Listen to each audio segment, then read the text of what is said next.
Hi everyone, it's Randy Pertler back. Thank God and praise God for today and every day. If you haven't already, please click the little subscribe button there and then also click on the bell icon. That's the alert icon that will notify you when I post a new video. And I have many videos, so after this one, please go to my channel and watch a few of those training videos. So today's going to be a little bit different. Today what I'm going to do is I'm doing this little introduction part to the video, but then I'm going to jump to a section of a webinar that I did. So I did a webinar on Zoom, and I had live people on the Zoom asking me questions and so forth. And what I was doing the training on was analyzing flips and rehab deals. So I'm going to slice from this into that. So forgive me that it's choppy and it's not two or one long video. It's going to be two, but I think this would be really helpful to you.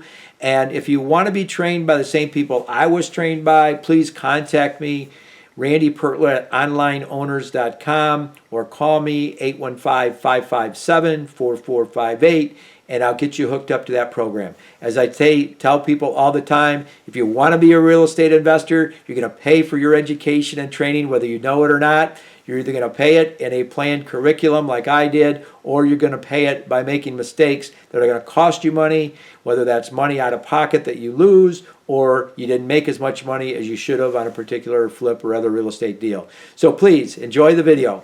Bye-bye. Valuation spreadsheet that I use.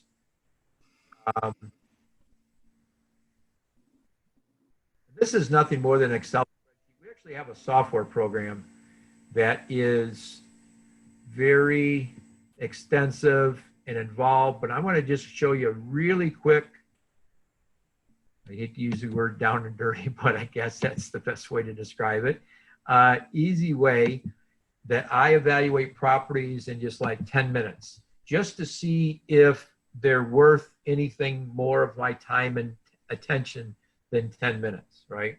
So put in the address, put in the square footage, put in the scope. So this could be gut, this could be light. Let's say it's a gut rehab, all right? Then I want to put in the duration. How many months is it going to take?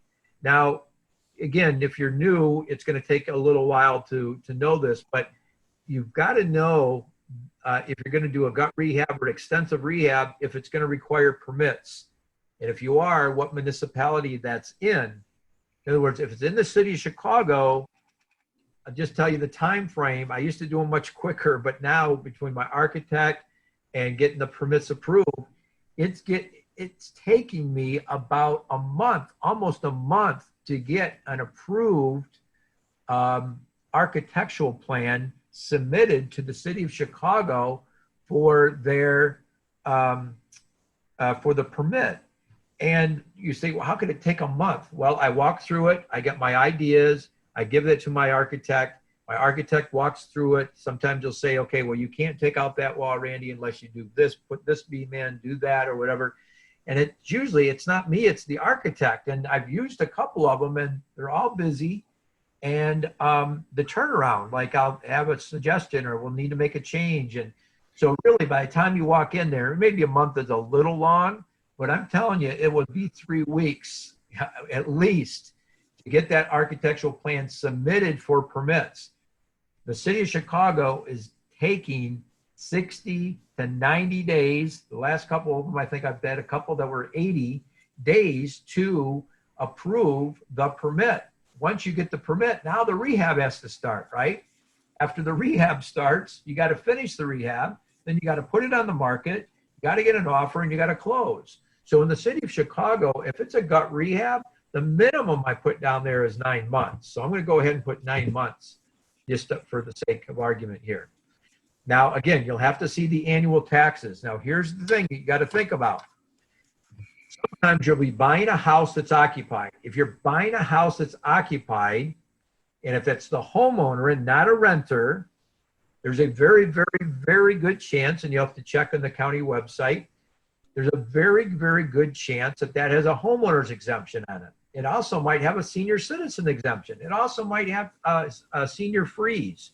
So when you look at that tax amount, if you're looking at an amount, let's say $3,000, because you went to Zillow or you went to even Realtor.com and it's got $3,000, you better do some more investigation, because if that has one, two, or three exemptions on it, the taxes might be doubled.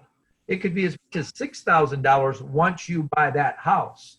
Because think about it, when you buy the house, if you're rehabbing the house, if you're flipping the house, you don't have the homeowner's exemption because you don't live in the house. Obviously, then you can't get the senior citizen exemption. You can't get the senior citizen freeze. So you're not going to have any exemption. So your annual taxes, if they were $3,000, you need to look at it, because it could be, let's say, $4,500. So you plug that in, the tax amount in there. Then you've got to look at there's the asking price again. So let's just use, since this is only an example, let's say the asking price was $100,000 and you evaluated the ARV, and we're going to talk about how you do that in a second. But let's say that the ARV is the after rehab value. So you're valuing what you're going to be able to sell it for. And let's say that the ARV you calculate at $250,000. And the rehab cost, and what I'll do, I'm going to skip acquisition price because we don't know yet. The rehab budget, so looking at pictures, you can tell a lot from looking at pictures. And also then I look at pictures of the house in its current condition, and then the comps that I'm using, do they have granite countertops? Do they have quartz countertops? Do they have hardwood floors, or do they have carpet? What do they have? Do they have a 2-car garage? What is it going to take to get this house that I'm looking at, that's called the subject property, the property you're considering, the subject property, how much is it going to cost to get that subject property to look like those comps? And I can do a lot of that with pictures. So let's say I do it and I evaluate it, and my estimation is $100,000 to get it to look like the comps that I'm comparing it to, okay? Now these taxes then are calculated. They're going to be calculated based on the annual taxes divided by 12 times 9, because we're doing it for 9 months, is going to be our holding period. So that's just a math formula. You just plug in those numbers and my spreadsheet calculates it for you. Then the insurance, and you may not know, well, how much is insurance and utilities and maintenance, and what is the maintenance that you have to cover? Okay, so insurance, I just looked, just prior to jumping on, I just wanted to look at one of my properties. So one of the properties that I'm doing right now in the Beverly neighborhood of Chicago, we have it insured for about almost $400,000, just under $400,000. And the taxes on that, or the insurance on that, is about $300,000. So we've got about $300,000 for insurance alone. Now utilities, you know, unfortunately, because in Chicago, a lot of places in the Midwest, you're either got a high utility bill because you're running your air conditioning, or it's very cold and you're running your gas furnace.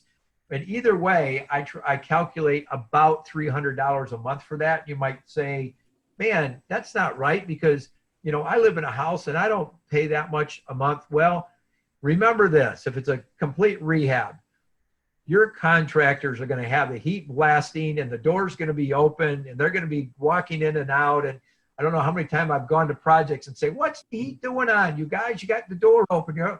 So again, evaluate, be conservative.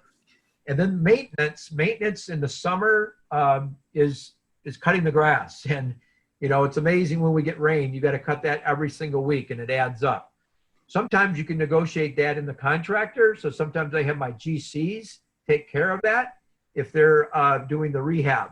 But you got to calculate that in. And what I did is I just calculated $600 per month for that. And again, I multiplied it by 9 because it's a 9-month rehab. And that's what gives us that amount. Now, closing costs, and even though I'm giving you a 2.5, believe me, you should calculate and know what your closing costs are, because that's 2 closing costs. That's buying and selling. And when you sell the property, the closing costs are a lot more because you have title insurance. The reason I don't like using a percent, but I gave you a percent, and this is pretty realistic for this price of house. But if I would put $1 million house in there, it's not going to be 2.5. It's not going to be $25,000 to close on $1 million house. You know, yes, the title insurance are going to be more. The attorney fees might be a little more, but the recording fees are going to be the same. and a lot of the other fees. The appraisal fee might be just a touch more than a $200,000 house. So anyway, you can use that for a guide, but just know that you have two closings, because you have a closing cost when you buy and you have a closing cost when you sell. And there's also transfer stamps, transfer taxes, transfer stamps for a lot of times for the city, for the county, and for the state for sure. Okay. Any questions so far on that? Okay. Now the commission, if you're going to sell it on your own for sale by owner, then you can eliminate the 5%, but you should probably put something in there for your time to go and show the property, right? Especially if you have partners. You know, here in the Chicagoland area, usually you'll see a broker's commission 5 or 6%. I put 5% down there for a broker fee. Usually 2.5 goes to the seller, selling broker, 2.5 goes to the buying broker. And this is all calculated off of the off of the ARV. That's what you're going to sell it for, $250,000. Okay.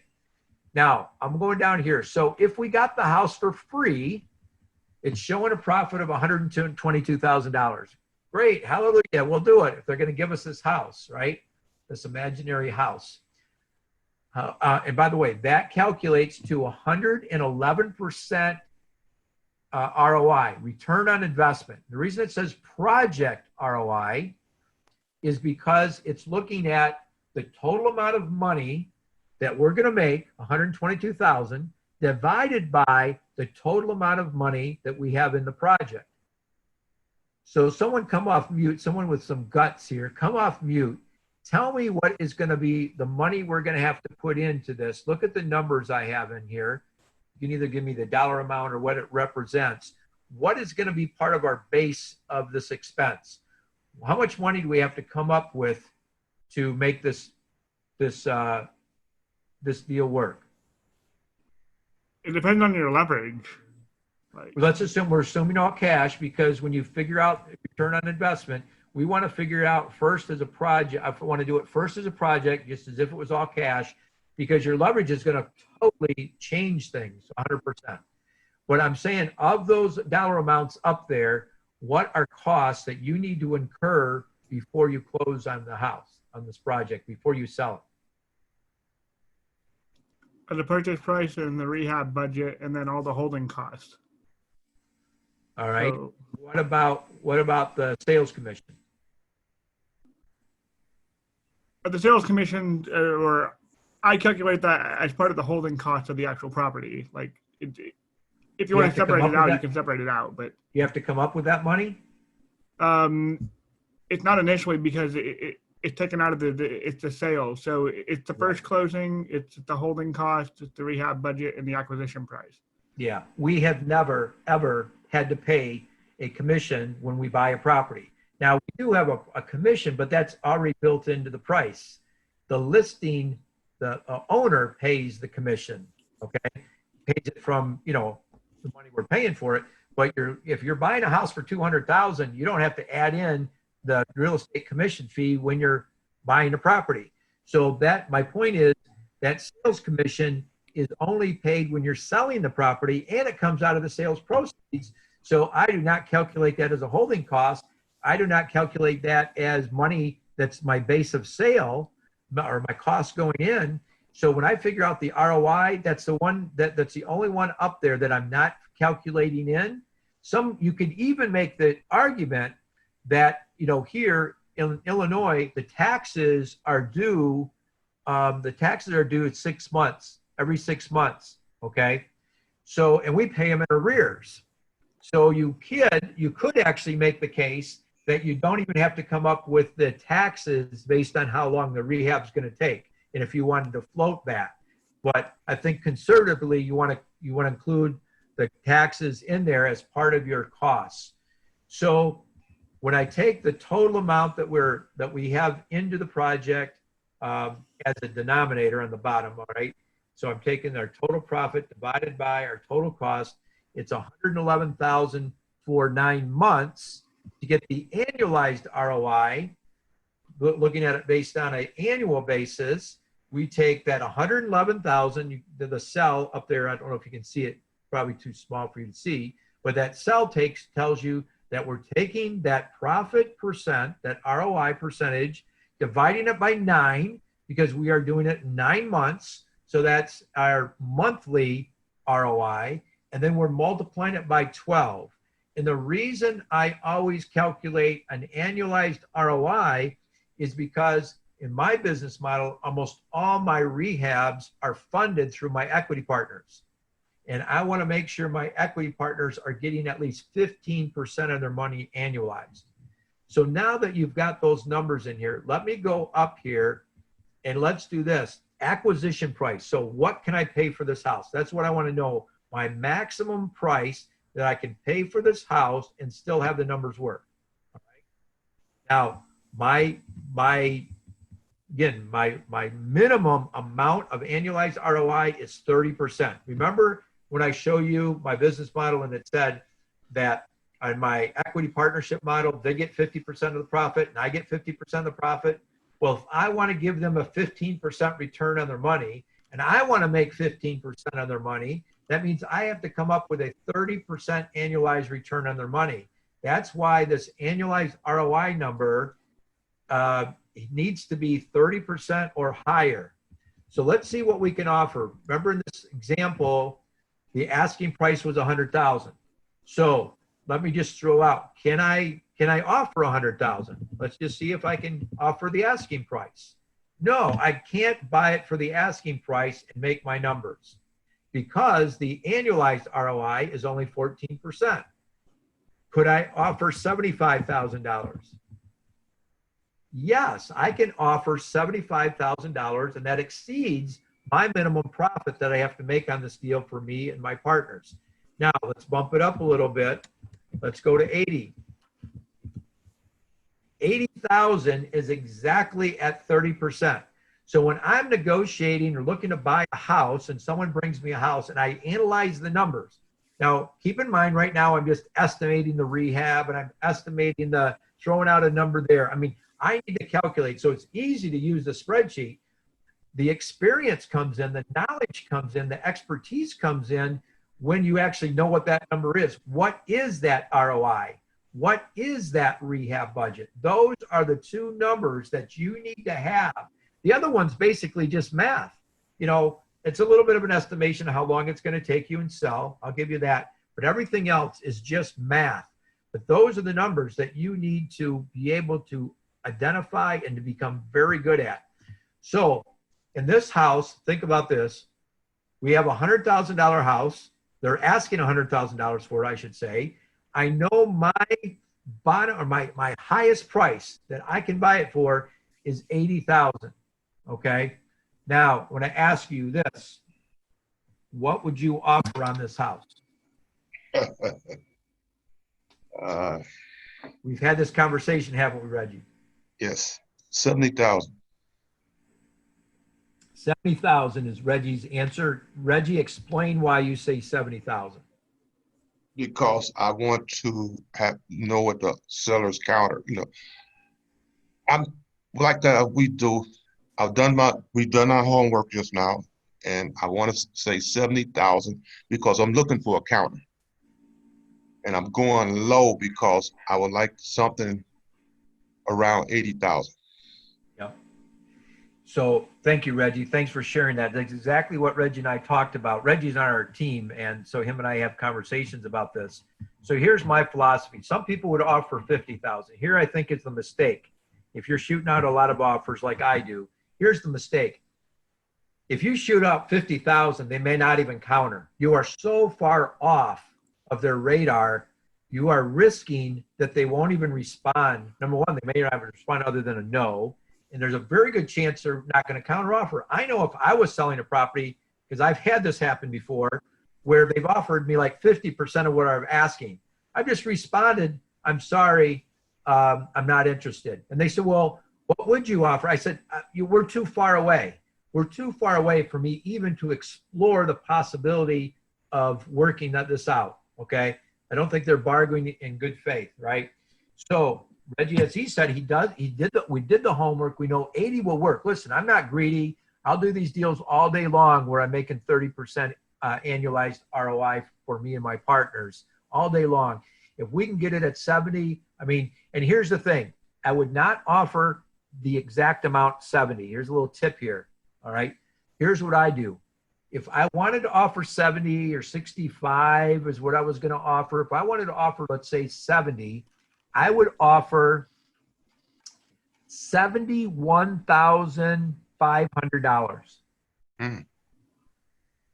Why? Why do you think I would do that instead of 70,000 or 71 or 72 or 75? Why that specific number? Or it could be $71,400. It's the same philosophy as when you're like, it's bidding on eBay or anything like that. There's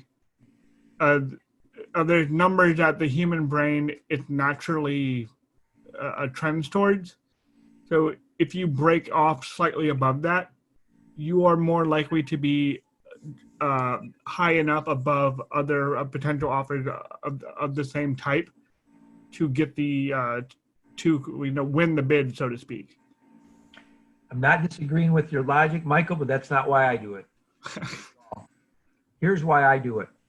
If I throw out 70,000, turn it around.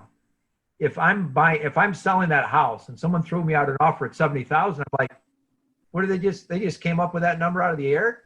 You know, they might throw me at 80,000. If I say no, maybe they'll go to 80, maybe they'll go to 90. When I offer $71,500, $71,400, does it sound like I did my homework? Did it sound like I spent some time on it? Did it sound like maybe that's all the property is going to be selling for because this guy has done some work on it? Now, whether that's true or not, whether I did the work, but I have done the work. And the reason I went slightly over, this is kind of in the vein of Michael's logic too. The reason I went a little over the 70, because I could have said, $69,500. I could have done that, but I wanted that mental threshold to be in the 70s, right? There's only a little spread there. $2,000 is not going to make or break my profit, but I wanted to be over that 70 threshold rather than the 60 threshold, because even if it's 69,000, it sounds like it's 60. It's 60, right? Is what's striking them. So I wanted to be over that 70, but I want it to be a specific amount. I want them to think that I've done my research and question maybe even their price. Wow, this person obviously spent some time in there. Why is he offering that in $500 or $400? Is this? And then the other thing I want them to think about is this: is this their max? Because I've been on the other side of that. I've been on the other side of it, flipping a property or selling a rental property. And you offer and someone comes into a specific amount, I'm thinking maybe that's all they got. Maybe that's as high as they can go, right? And that's the psychology around that I use that. I do that all the time.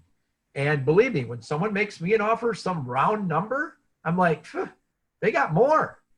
That's just, they might have just threw a dart and it landed on 80,000, So anyway, enough on that. Hopefully that's some valuable things at least to consider, even if you don't agree with it.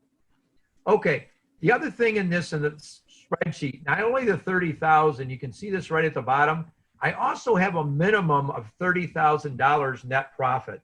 Okay, and the reason I do that, so let's say we're doing an inexpensive house, and it's 30%, but our profit is only 15,000. But because it's half the price of this house, everything was cut in half. For example, our return is 15,000. I try never to do those.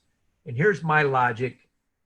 2 or 3 unforeseen things with a $15,000 profit can put you in the red. You could actually lose money, okay, which we never want to do. So you might say, hey, it's 30%, Randy, and we're going to make 15,000.